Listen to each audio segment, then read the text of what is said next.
Tidak ada pengobatan sebagaimana di zaman kita sekarang ya. Ada rumah sakit, ada alat-alat canggih, di masa itu nggak ada. Kalau yang sudah kena, sudah. Tinggal banyak-banyak istighfar dan menanti berapa menit lagi. Itu kalau ditempo dulu ya. Sulit. Makanya solusinya itu banyak-banyak istighfar. Ketika mendengar berita ini, Umar bin Khattab radhiyallahu ta'ala bermusyawarah dengan orang-orang Ansor atau dengan orang-orang Muhajirin yang pertama, yaitu sahabat-sahabat yang dari Mekah. Ditanyakan bagaimana ini kita lanjut, di sana sedang terjadi wabah penyakit, atau kita pulang. Sebagian mereka ada yang mengatakan lanjut, ya. Sebagiannya lagi ada yang mengatakan pulang, berselisih. Nah, yang diinginkan Umar itu kesepakatan yang mana? Terus beliau panggil sahabat-sahabat yang dari mana ya kan? Dari Ansor, dari Madinah. Jawabannya sama. Mereka semuanya berbeda pendapat. Kemudian tidak lama datanglah Abdurrahman bin Auf. Beliau membawakan hadis. Jadi ini beliau yang memberikan solusi.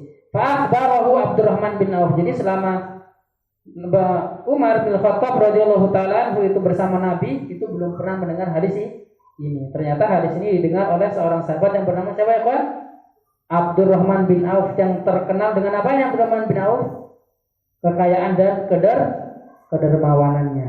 Pernah beliau membawa ratusan unta diisi bahan makanan pokok, semuanya dibagikan di seluruh pondok Madinah. Kalau sekarang mungkin ada ya, misal Abdurrahman bin Auf dibagikan di seluruh rohil, bukan cuma Sungai Tampa sedikit cuma, tapi semua rohil dibagi rata semua. Berarti sangat besar dan sangat banyak. Bahkan suaranya itu ketika datang gemuruh, suaranya ramai, semuanya berisi makanan pokok dan barang-barang yang lainnya, semua gratis.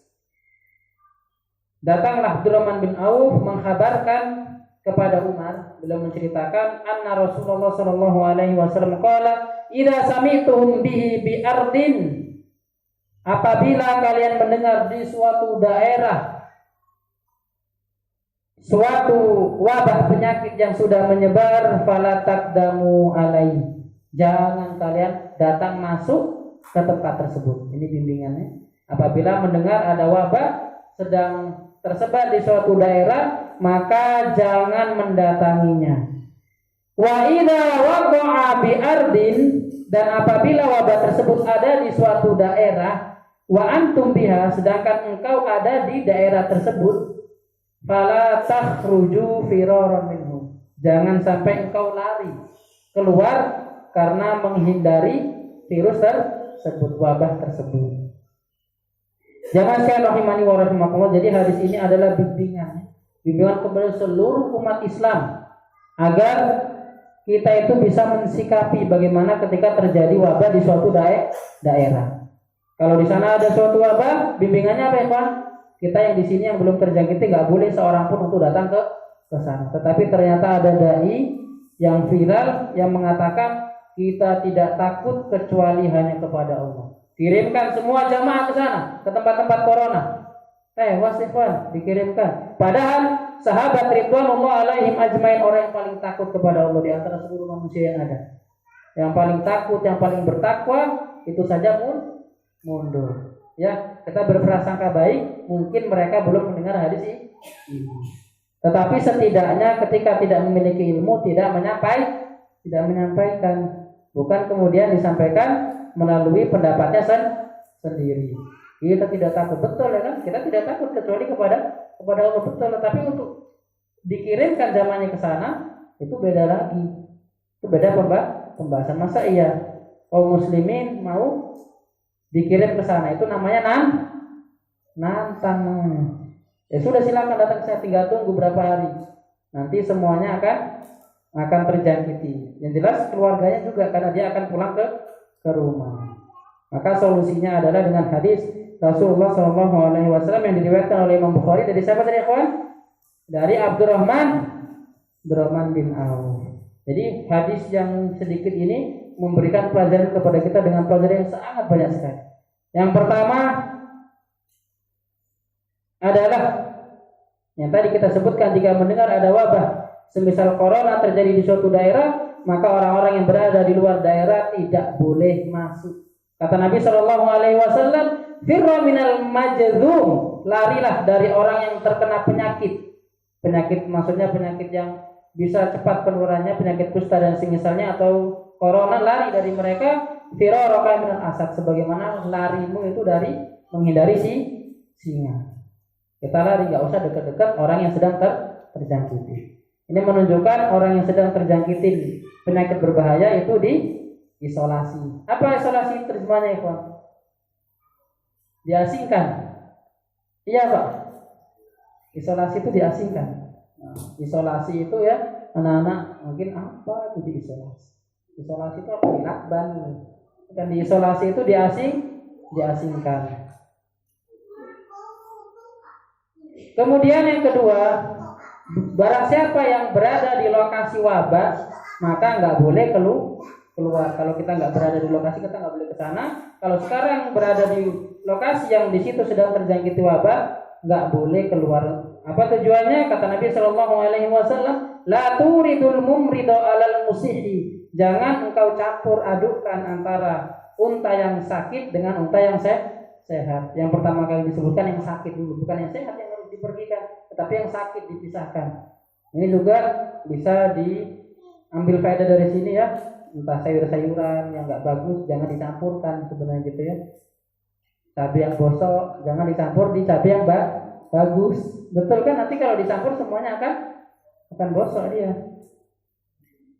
Tetapi betapa banyak ya para penjual yang justru mencampur. Ya. Andai kata penjual itu mengerti hadis ini dan ada keimanannya, dia tidak akan mencampur.